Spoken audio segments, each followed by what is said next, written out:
നമസ്കാരം, ഞാൻ Deepthi. Chemmanur international jewellers Kaumudi ഹെഡ്ലൈൻസിലേക്ക് സ്വാഗതം. Powered by ARMC, presented by NCDC. അടിമുടി മാറി ആഭ്യന്തരം.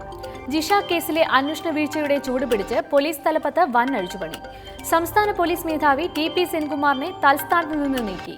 ഫയർഫോഴ്സ് മേധാവി ലോക്നാഥ് ബെഹ്റ പുതിയ DGP. സെൻകുമാറിന് പോലീസ് ഹൌസിംഗ് കൺസ്ട്രക്ഷൻ കോർപ്പറേഷൻ MDയുടെ ചുമതല. ബാർ കൊഴക്കേസ് അന്വേഷണത്തിൽ ആരോപണം നേരിട്ട വിജിലൻസ് ഡയറക്ടർ ശങ്കർ റെഡ്ഡിക്കും സ്ഥാനചലനം. ജേക്കബ് തോമസിന് വീണ്ടും വിജിലൻസ് മേധാവിയുടെ പദവി. സ്ഥാനമൊഴിയുന്നത് പൂർണ്ണ തൃപ്തിയോടെയെന്ന് TP സെൻകുമാറിന്റെ ഫേസ്ബുക്ക് പോസ്റ്റ്. ഇതുവരെ ആരുടെ മുന്നിലും നട്ടല് വളച്ചിട്ടില്ലെന്നും നിയമവിരുദ്ധമായി ഒരു പ്രവൃത്തിയും ചെയ്തിട്ടില്ലെന്നും സെൻകുമാർ. പോലീസ് മേധാവിയായി തന്നെ നിയമിച്ചതിൽ സന്തോഷമുണ്ടെന്ന് ലോക്നാഥ് ബെഹ്റ. ജിഷ വധക്കേസിന് നേരിട്ട് മേൽനോട്ടം വഹിക്കും. പോലീസിൽ CBI മോഡൽ അന്വേഷണ സംവിധാനം കൊണ്ടുവരും. സേനയിൽ നിന്ന് അഴിമതി തുടച്ചു നീക്കുമെന്നും പുതിയ പോലീസ് മേധാവി. അതിനിടെ പുതിയ നിയമനത്തിൽ ജേക്കബ് തോമസിന് അതൃപ്തി. സീനിയോറിറ്റി പ്രകാരം പോലീസ് മേധാവി സ്ഥാനത്തേക്ക് പരിഗണിക്കേണ്ടിയിരുന്നത് തന്നെയായിരുന്നു എന്ന് അഭിപ്രായം. പോലീസ് തലപ്പത്തെ അഴിച്ചുപണി സംബന്ധിച്ച നിർണായക ഫയലിൽ മുഖ്യമന്ത്രി പിണറായി വിജയൻ ഒപ്പുവച്ചത് ഇന്നലെ അർദ്ധരാത്രി. കടങ്കഥ പോലൊരു ക്യാബിനറ്റ് റാങ്ക്. VSന് നൽകാൻ PBയിൽ ധാരണയായ ക്യാബിനറ്റ് റാങ്കിൽ അവ്യക്തത. മുഖ്യമന്ത്രിയോട് റിപ്പോർട്ട് ചെയ്യേണ്ടാത്ത ക്യാബിനറ്റ് പദവി ഏതെന്നതിൽ തർക്കം.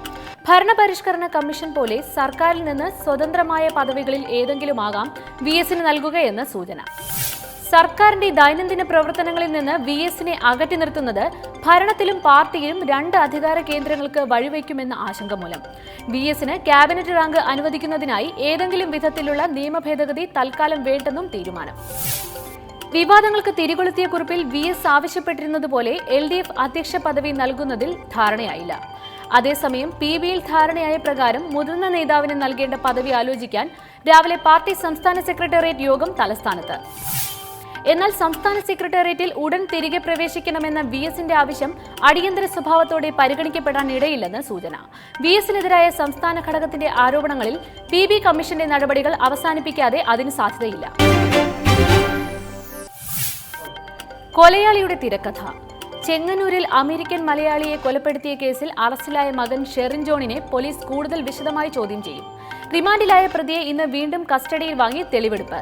കൊലയ്ക്ക് കാരണമായത് അച്ഛനും മകനും തമ്മിലുള്ള സ്വത്ത് തർക്കമെന്ന് പോലീസ്.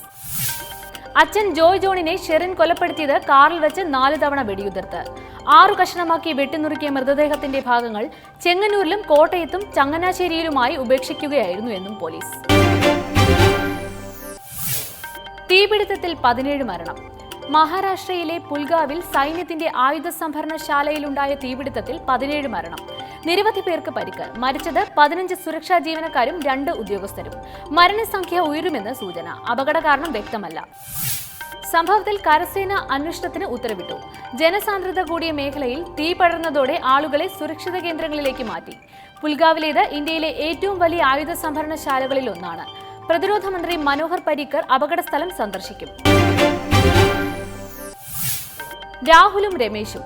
പ്രതിപക്ഷ നേതാവായി തിരഞ്ഞെടുക്കപ്പെട്ടതിന് പിന്നാലെ ഡൽഹിയിലെത്തിയ രമേശ് ചെന്നിത്തല രാവിലെ പാർട്ടി ഉപാധ്യക്ഷൻ രാഹുൽ ഗാന്ധിയുമായി കൂടിക്കാഴ്ചയിൽ. സോണിയയുമായും ചർച്ച നടത്തുന്ന ചെന്നിത്തല നിയമസഭാ തിരഞ്ഞെടുപ്പിന് ശേഷമുള്ള സാഹചര്യങ്ങൾ ഹൈക്കമാൻഡിനെ അറിയിക്കും. Chemmanur international jewellers Kaumudi headlines powered by ARMC, presented by NCDC സമാപിക്കുന്നു. അടുത്ത ഹെഡ്ലൈൻസ് 1 മണിക്കൂറിന് ശേഷം. നമസ്കാരം.